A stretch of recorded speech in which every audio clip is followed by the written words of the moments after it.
Hola, muy buenas a todos, soy Franco Felippelli en otro video del arte del cerebro y hoy va a ser un video muy interesante porque voy a hablar sobre las drogas.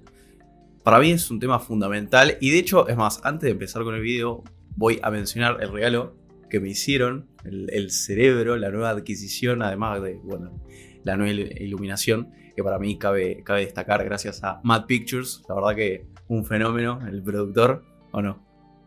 Es un capo. Así que bueno, nada, gracias chicos. Bueno, y también verdades incómodas, pero decía Tommy, gracias porque fue un regalo de los dos. Así que nada, bueno, retomando el tema, ¿por qué voy a hablar de las drogas y cómo lo voy a hacer? Bueno, primero y principal voy a hablar sobre los distintos diagramas, digamos, que existen para definir cada tipo de droga y además, bueno, antes voy a hacer como una introducción sobre el tema porque la verdad es que las drogas son un fenómeno sumamente espontáneo en la vida, o sea, realmente nosotros existimos y gracias a que nosotros existimos las drogas existen. Porque primero y principal, ¿qué es una droga?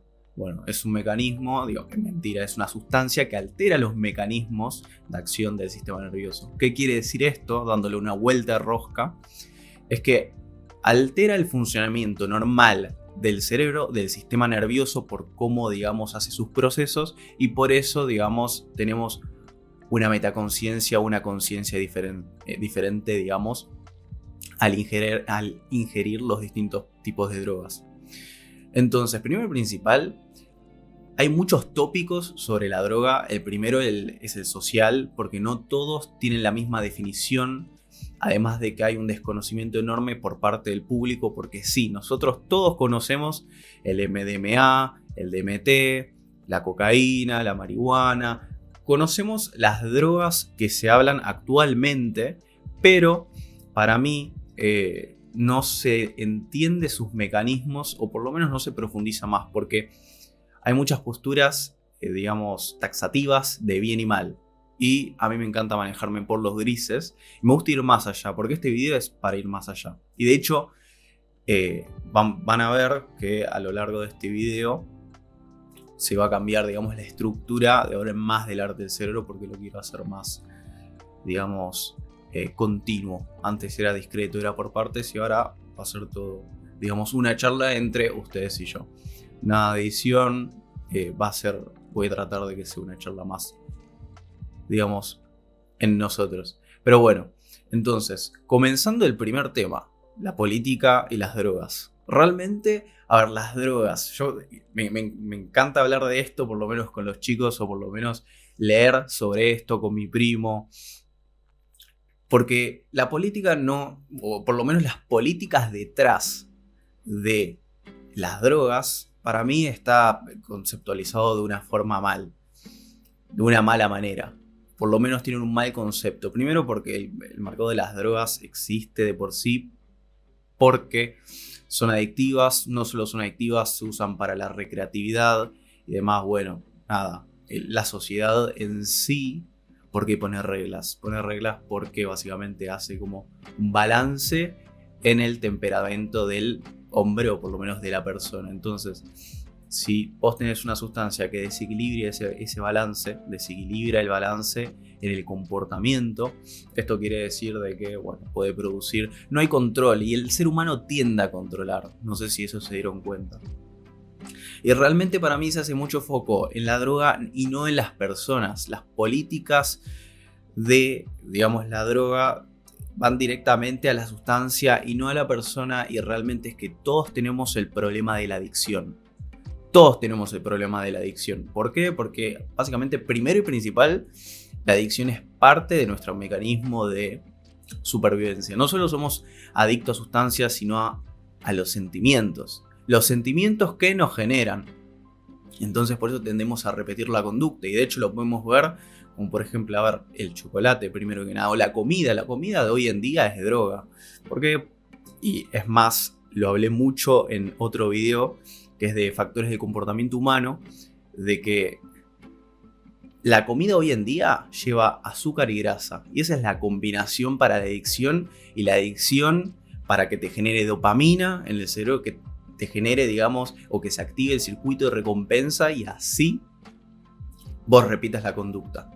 Ahora, ¿por qué digo que está, digamos, mal enfocado? Porque además piensen que el estatus político, digamos, está conformado por personas. Entonces las personas también atraviesan este tipo de adicciones. Y de hecho, algo súper interesante sobre las adicciones es que todos tenemos el mismo problema, pero lo transitamos de diferente forma dependiendo de nuestra cultura, de nuestra psicología y de la persona en sí. Cómo se desarrolla, cómo vive. De hecho, no es lo mismo, digamos, consumir droga en una situación, por ejemplo, el contexto tiene mucho que ver, un contexto limpio y con respecto a un contexto, digamos, que por ejemplo sea sucio. ¿A qué voy con esto? Por ejemplo, no es lo mismo que una persona que esté en la miseria, por ejemplo, en las clases bajas, que realmente, una verdad incómoda pero necesaria, no tienen un buen entorno y nosotros absorbemos el entorno, absorbemos con la vista. Podemos distinguir lo que es lindo y lo que es malo por lo que a nosotros nos hace sentir. Bueno, no es lo mismo porque tienden a ser más adictos o tienden a generar una adicción sobre cualquier tipo de droga. No solo la comida chatarra, sino también, bueno, drogas que también igual, dependiendo de las clases sociales, hay el mismo tipo de drogas pero con diferente tipo de calidad. Eso hay que decirlo. Entonces, con este video, al fin y al cabo, después de toda esta introducción, digamos, del Estado, de las drogas, de una introducción, digamos, mucho más amplia y tal vez no tan centrada como yo quería, pero igualmente buena, voy a seguir con las sustancias voy a seguir con el diagrama de sustancias psicoactivas, pero antes de seguir con eso, voy a decir una cosa, porque no cualquier dato es información. No cualquier información es evidencia y no cualquier evidencia es evidencia científica. Entonces hay que por lo menos pensar. Yo no digo que me crean, no digo... Es más, yo no hago este video para darles información y que después la repitan, sino para hacerlos pensar. Siempre la información que por lo menos yo proyecto darles es para que piensen. Entonces, bueno, unas sustancias psicoactivas, la verdad es que tenemos cuatro pilares fundamentales, de hecho, para definirla. Y se hace un cuadro, digamos, en dos dimensiones porque, por ejemplo, tenemos sustancias estimulantes, depresivas, que son dos puntos, digamos, opuestos de una línea. Después tenemos los neuroléptidos y los alucinógenos. Ahora, hay sustancias que son puramente de una línea, o sea, puramente estimulantes, puramente depresivas, puramente alucinógenas o puramente neuroléptidas. Pero hay otro tipo de drogas y más con las drogas sintéticas se fue, digamos, ampliando la gama, entonces los efectos no son tan puntuales, sino que tienen, tal vez son estimulantes alucinógenos, estimulantes y, bueno, estimulantes y neuroléptidos no, porque van a ver las diferencias. Pero, digamos, no siempre es un efecto puntual. Depende mucho de la sustancia. Depende si es vegetal, depende si es, digamos, sintética. Pero bueno, empezando, digamos, con, por ejemplo, los neuroléptidos. Los neuroléptidos, si bien me acuerdo, son sintéticos, de hecho, y se crearon en 1950. Si bien me acuerdo, si no, bueno, disculpen. Se creó, digamos, mediante la química y básicamente viene de la palabra nervio, de las palabras griegas nervio, que es, neuro, que significa nervio, y lepto, de delgado. ¿Por qué? Porque básicamente se crearon para las enfermedades de tipo psicóticas, digamos, para la clínica. Entonces es súper interesante por cómo son sus efectos. Estas son drogas que realmente nunca me topé, digamos, en la vida con gente que las consuma. Son, digamos, drogas más para medicina. Y es más, muchas de las drogas que hoy en día se usan... Bueno, hay toda una historia detrás de las drogas, ¿no? Porque existen desde que existimos. Pero se apunta mucho para el ámbito de la medicina, digamos, no solo para tratar enfermedades, sino también analgésicos, tratar, digamos, síntomas, o sino también ayudar a las intervenciones quirúrgicas. Pero más allá de eso, hablando de los neuroléptidos, se los denomina tranquilizadores mayores y son súper interesantes porque lo que hacen no son depresores, es más, yo cuando lo empecé a leer y seguramente me están mirando y dirán, no puede ser, o sea, neuroléptidos, tranquilizadores mayores tienen que deprimir a la persona. Es que los depresores los neuroléptidos como los depresores tienen diferentes mecanismos y causan una acción, digamos, en el individuo que es distinta. Que no quiere decir que es la acción, sino a cómo reaccionan los neurotransmisores. Ya que los neuroléptidos lo que hacen es inhiben los receptores de dopamina, serotonina y algunos hasta los neurotransmisores colinérgicos y hasta histaminérgicos.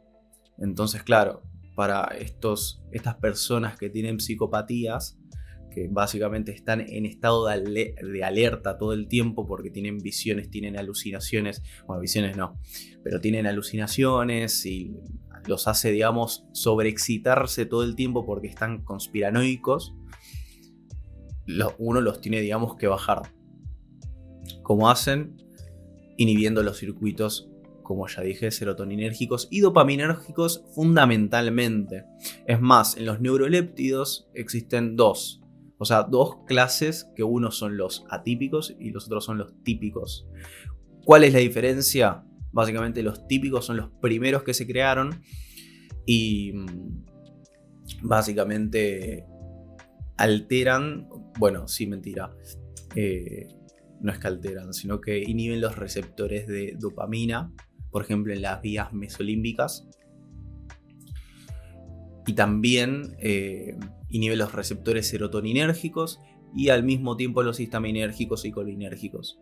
Que la realidad es que no tienen nada que ver los colinérgicos e histaminérgicos, y de hecho pueden producir otros efectos, digamos, que no tengan que ver con la sensación que le produce al individuo, sino a largo plazo efectos peores. Y de hecho por eso están los atípicos, que se usan generalmente en el primer mundo, son los nuevos, que van, digamos, con un efecto puntual, que justamente inhiben los receptores de serotonina y dopamina. Punto. Entonces es interesante, ¿no? Esto de los neuroléptidos. La verdad es que el único fármaco que conozco es la loxapina, lo pueden buscar, pero después no me acuerdo más. De hecho, para mí fue el fármaco, por lo menos la línea que más me sorprendió porque no la conocía. Ahora, vamos a seguir, por ejemplo, ya hablamos de tranquilizadores mayores, vamos a hablar de los estimulantes. Las drogas estimulantes, la verdad es que existen desde un principio en la vida vegetal. Es más, por ejemplo, el café. El café es una droga estimulante. Y de hecho hay otros tipos de drogas vegetales que contienen café en mayor o menor medida que y se los considera estimulantes. Bueno, el té también se lo considera, la nicotina. Y esto, no solo al principio fueron vegetales, pero esto también me sorprendió de la historia de las drogas, porque el humano no se conformó, digamos, con lo vegetal, sino que después avanzó en moléculas que tenían aisladas, drogas sintéticas que tenían aisladas moléculas vegetales. Estos se los denomina tranquilizadores moderados, básicamente, porque no son puramente sintéticos y tienen un efecto mayor a lo que puede dar el café o algunos derivados que tengan por lo menos 4 veces más cafeína que el café propio. Pero bueno, no son, digamos, estimulantes muy potentes que te pueden producir un paro cardíaco por la sobreexcitación del sistema nervioso. Pero, siempre hay un pero, en los estimulantes después avanzó y se crearon los sintéticos puros, en donde hay, bueno, está la cocaína, me parece que estaba el DMT también, me parece que el DMT es, no, MDMA, DMT es un psicodélico. ¿Cuál más? Creo que no me acuerdo más, los que más me acuerdo son esos, el MDMA y la cocaína, que son, bueno, estimulantes potentes. ¿Por qué? Porque una sobredosis de estas sustancias te puede producir un paro cardíaco, o sea, realmente tu corazón o el músculo cardíaco explota, no explota literal, pero básicamente lo sobreexcitas y rompes el mecanismo. Entonces después si tu corazón no puede, digamos, bombear de una forma correcta la sangre, no te llega sangre a tus extremidades ni al cerebro y al final terminas con muerte celular, porque no le llevas sangre al oxígeno, digamos, a las células mediante la sangre. Entonces es interesante. Ahora, ¿cuáles son los mecanismos de los estimulantes leves, moderados y potentes? Es que básicamente, por ejemplo, en lo que es cafeína, lo que hace es inhibir los receptores de melatonina. Y esto es interesante y esto lo pueden comprobar, de hecho, de que se toma una taza de café, después le agarra un bajón, porque claro, lo que hace es inhibe los receptores de melatonina que son secretados por la glándula pineal. Es más, la glándula pineal se le dice el tercer ojo. ¿Por qué? Porque ahí captás las ondas alienígenas. No, mentira. Captás las ondas alienígenas. No, igual, bueno, en lo conspiranoico es así, pero en neurociencia lo que hace es... Se le dice el tercer ojo porque literalmente, gracias a los cambios de luminancia, se activa el mecanismo de secreción de melatonina. Entonces, si baja la luminancia, la glándula se activa, empieza a secretar melatonina y esa hormona, digamos, en tu cuerpo produce el sueño. ¿Qué hace el café o la cafeína?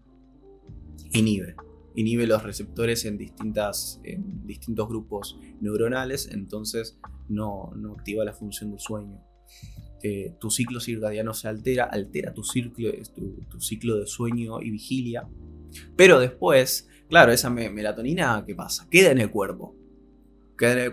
Entonces después tenés un montón acumulada y cuando ya se libera el receptor y le empieza a mandar señales. Y bueno, te agarra un bajón. De hecho, está muy bueno tomarse un café antes de dormir porque te agarra sueño rápido después del efecto.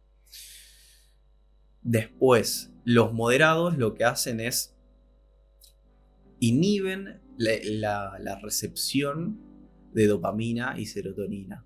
Ahí ya estamos hablando de otro tipo de neurotransmisor, otro tipo de hormona. Porque antes estamos hablando de la melatonina y ahora estamos hablando de dopamina y serotonina.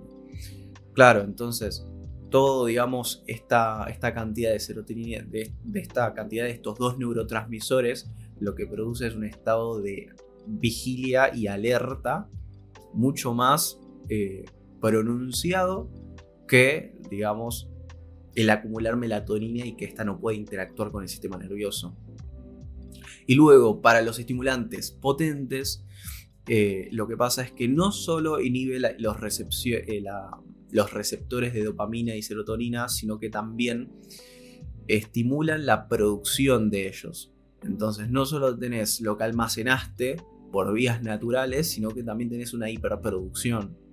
Entonces, después, a ver, y no es que, digamos, inhibe todos los receptores de dopamina y serotonina. Acá estamos hablando de que inhibe ciertos receptores para pronunciar, o no es pronunciar en realidad, elevar los niveles de vigilia, pero después en otros grupos neuronales están abiertos los canales, porque, digamos, esta dopamina y serotonina quedan en el sistema nervioso, entonces pueden ir a otros grupos funcionales de neuronas y pueden activar mecanismos que no sabemos lo que hace. De hecho, bueno, hay un montón de efectos secundarios y al mismo tiempo, bueno, el bajón después de las drogas sintéticas potentes es mucho peor, porque al estimular la producción de dopamina y serotonina, lo que haces al fin y al cabo después es que te adaptes. El sistema nervioso siempre va a tender al equilibrio y uno quiere adaptarse. Entonces el sistema nervioso va a adaptarse y va a decir, bueno, este es el nivel normal de vigilia que tengo que tener, este es el nivel normal de neurotransmisores que debo tener. Entonces, menor a eso, activo los mecanismos o por lo menos produzco la sensación de la depre. Es una sensación, es la ausencia. O sea, y esto es muy interesante porque cada ausencia o sobreexcitación o o una cantidad elevada, digamos, de hormonas produce un sentimiento. Una sensación en el cuerpo, una sensación en la conciencia. Así que bueno, eso es con respecto a los estimulantes, que la verdad es que son súper interesantes. Y ahora vamos a ir del otro lado, de los depresores. Los depresores para mí es antiintuitivo porque vos pensás que este tipo de drogas te deprimen. Literalmente, te causa una sensación de... No, realmente no es así. Lo que pasa es que deprimen al sistema nervioso, que es diferente de que te depriman a vos, como individuo. ¿Qué es deprimir el sistema nervioso? Bueno, básicamente lo ralentizan. Los opiácidos, la morfina, bueno, todos los derivados de los opiácidos, que bueno, ahí está la morfina, los opioides, o no sé, Xanax, el alcohol. De hecho, el alcohol es un depresivo del sistema nervioso. Lo que hacen, bueno, es ralentizar la conexión en el circuito, o no sé si en el circuito total, no sé si es en todo el sistema nervioso. De hecho, es más, algo muy interesante es que no se sabe cómo actúa el alcohol en el sistema nervioso. No se sabe, de hecho lo pueden buscar en Google, y yo estuve un montón de tiempo buscando a ver qué área alteraba. Bueno, sí sabemos que altera el área prefrontal porque básicamente nos desinhibe, pero bueno, también altera, digamos, el cerebelo. Hay acciones, porque el cerebelo es, digamos, es el director de los movimientos. Y uno, digamos, tiene que, para hacer un movimiento orgánico y que sea, digamos, armónico, interviene esa parte. Bueno, cuando uno está en pedo hace cualquier cosa, o también se altera la percepción. Entonces, bueno, sí les puedo contar, digamos, todo lo que hace el alcohol, y ustedes lo pueden saber porque seguramente mi audiencia alguna vez tomó, y si no tomaste, mejor aún. Pero bueno, nada, se ve igual a simple vista cuando alguien está en pedo, los movimientos que hace, cómo piensa, cómo cambia la personalidad, porque cambia la percepción. Entonces, creo que lo más interesante de los depresores es que una sobredosis lo que causa es la muerte. Pero ¿cómo? ¿Qué mecanismo altera para que te cause la muerte? Básicamente produce un paro respiratorio. Porque claro, te ralentiza tanto el circuito de respiración. Creo que se llama el DRY, el circuito autónomo, porque uno no piensa cuando está respirando. Lo ralentiza tanto que uno no respira y se muere. Se muere porque básicamente no oxigena la sangre y otra vez, muerte celular. Y ahora por último voy a hablar de los alucinógenos, que de hecho son un tipo de droga muy interesante porque lo que hacen es... Bueno, hay dos tipos de alucinógenos, que son los psicodélicos y los no disociativos. De hecho, es más, lo que producen es, en los psicodélicos, una conexión con el entorno. Además de que te producen visiones, visiones, la tengo con esa palabra, alucinaciones. Alucinaciones no solo visuales, sino auditivas. Y bueno, te hace entrar en un mundo que desconocemos. Seguramente habrán escuchado el tema de estos psicodélicos, como por ejemplo la ayahuasca, como por ejemplo el DMT. Ahí está, el DMT. Que la gente entre en un mundo inmersivo, ¿no? Entre en un mundo de fantasía, un mundo de locura, porque no es lo común. En cambio, los disociativos, o sea, tenemos los psicodélicos y los disociativos, lo que hacen es producirte una conexión, un sentimiento de desconexión con el entorno. De hecho, son los típicos que básicamente se encierran en sí mismo. Te quedas encerrado, digamos, en vos y no podés conectarte, digamos, con todo el entorno que está por fuera de la mente o de los sentidos. Creo que una de las drogas disociativas, por ejemplo, es la muscaria. Es un hongo que básicamente lo usaban los vikingos para sus corridas. o sea, se disociaban. Y una parte de la disociación es que no entendés lo que está pasando. Entonces, claro, ahí estás inhibiendo, por ejemplo, la empatía, estás inhibiendo el dolor, te desconectás de lo que está pasando y básicamente sos tan neutral al punto de hacer cualquier cosa. Y es interesante porque los dos, estas drogas tienen un mecanismo especial y cada subtipo, que son los psicodélicos, otra vez mencionándolos, y los disociativos, tienen, digamos, este mecanismo especial de los psicodélicos, pero actúan de diferente forma porque es un neurotransmisor diferente el que produce, digamos, la sensación de cada uno. Entonces, volviendo, ¿qué pasa con los psicodélicos? Básicamente lo que hace es que inhiben los circuitos serotoninérgicos. Pasa por la serotonina, pasa por la inhibición de estos circuitos serotoninérgicos que te producen una sensación de conexión, te producen alucinaciones visuales y auditivas, te producen una creación, un invento de una historia que tal vez pasa, tal vez nunca pasó y tal vez es la mejor historia de ciencia ficción que podés vivir. Y después, con respecto a los disociativos, es el glutamato el cual, digamos, actúa en este proceso. Básicamente, inhibe los receptores. En realidad, el glutamato lo que hace es inhibir el... ¿Cómo se llama esto? Inhibe un transportador, por lo que entiendo. No sé si inhibía el transportador, pero sí, básicamente el glutamato no solo es un aminoácido no esencial, o sea, es producto de aminoácidos esenciales que se obtienen de la comida, sino que también es el gran excitador del sistema nervioso, es el gran excitador de las propias neuronas para que se produzca una conexión o se produzca un impulso eléctrico entre todo el axón y además que haya una comunicación. Es como el interruptor, literalmente, es el interruptor. Imagínense si no hubiera un interruptor, no puedes prender la luz, entonces la neurona no puede comunicarse. Y es súper interesante porque la verdad es que yo estuve investigando y no hay muchos estudios, digamos, que sepan a profundidad cómo ocurre esto, por qué ocurre esto, qué mecanismos se desencadenan, sino que se saben que es por estos dos neurotransmisores. Ahora, después de todo esto, yo siempre tengo una parte de conclusión y de hecho me parece que este video es fundamental porque, claro, uno piensa la droga es mala. Ahora vamos a pensarlo, vamos a sacar ese elemento de nuestro pensamiento. Ahora, ¿qué hace? ¿Qué hacen las drogas? Modulan el sistema nervioso.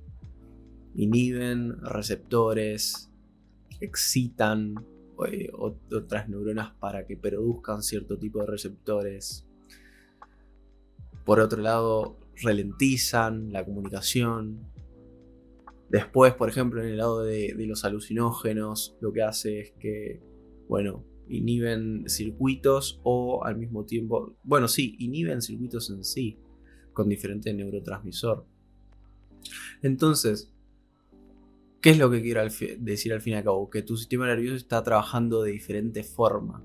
Entonces, si lo vemos de una forma neutral, sin, digamos, nuestra psicología del bien y el mal, sin nuestra psicología de lo que queremos o de lo que queremos para el otro, de lo que queremos idealmente, es una forma de interpretar el mundo de otra forma. Y para mí, y es mi gran teoría, de que para mí las drogas lo que hacen es te dejan acceder, digamos, a otro tipo de realidad porque básicamente no dejas de funcionar. No es que estás funcionando mal, estás funcionando de otra forma. ¿Qué es el funcionamiento óptimo? El funcionamiento basal, el funcionamiento que tenemos todos. Porque claro, porque si uno está drogado y digamos, por ejemplo, veo una persona y yo digo, uno está flasheando. No, en realidad es que está... Porque seguimos absorbiendo datos del entorno. Entonces, está procesando algo que yo no puedo procesar. Es una propia limitante del propio funcionamiento, porque cada funcionamiento limita su forma de ser. Y creo que este es el gran punto del cual quería hablar. Que básicamente es interesante cómo la psicología tapa la neutralidad y la neutralidad nos dice algo tal vez sorprendente. Porque no tiene que ser todo lo mismo. O sea, realmente. Pero tampoco se puede tener una sociedad, digamos, tan dispersa. Por eso, digamos, nos mantenemos de una forma basal. Y esto se conecta con la política. Porque la política es un conjunto. O sea, la política solo sirve en individuos que funcionan iguales. Porque si no, se acaba la política. Entonces, bueno, este video no solo es filosófico, este video no solo es informativo. De hecho, me parece que toqué muchos temas de neurociencia, no solo de psicología, también de neurociencia, de anatomía, bueno, por las partes, digamos, del cerebro, no sé si tan anatómico en sí, pero bueno, y reflexivo. Así que bueno, creo que no tengo más nada para decir con respecto a las drogas. Así que bueno, espero que les haya gustado. Si les gustó, por favor, denle like, suscríbanse y toquen la campanita para, digamos, recibir notificaciones de cada episodio.